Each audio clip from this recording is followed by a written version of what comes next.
অতিরিক্ত তেতোর কারণে গিমে শাক পছন্দ নয়, এইভাবে রান্না করুন, অবশ্যই রুচি হবে।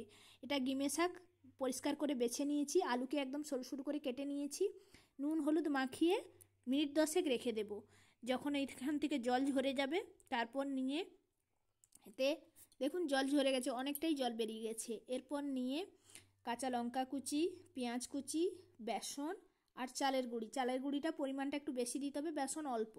চালের গুঁড়ি আমি দিয়েছি 3 চামচ। আমি যে পরিমাণ গিমে শাক নিচ্ছি তাতে 3 থেকে 4টা কি 5টা বড়া হবে।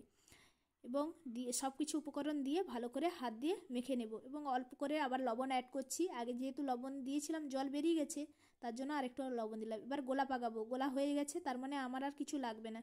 না হলে আরেকটু বেসন আর একটু চালের গুঁড়ি অ্যাড করবেন যদি না গোলা পাকায়। ওই গোলাগুলোকে তেলের মধ্যে ছেড়ে দিলাম। তেলের মধ্যে দিয়ে এক পিঠ ভালো করে ভাজা হয়ে গেলে তারপর খুন্তির সাহায্যে আস্তে আস্তে করে উল্টাবো। উল্টে দিয়ে খুন্তির মাধ্যমে ওগুলোকে বড়ার শেপে থেদলে দেব, একটু গোল আকারে থেদলে দিয়ে এপিঠ আবার ওই পিঠ ভালো করে ভাজতে দেব। তারপর এপিঠ ওপিঠ ভালো করে উল্টে পাল্টে একদম লো স্টিমে, প্রথম থেকেই আঁচটা থাকবে একদম লোতে দিয়ে আমাদের রেডি এই যে বড়া ভাজা। এটা আমাদের কৃমিনাশ করে, তারপর মুখে রুচি আনে,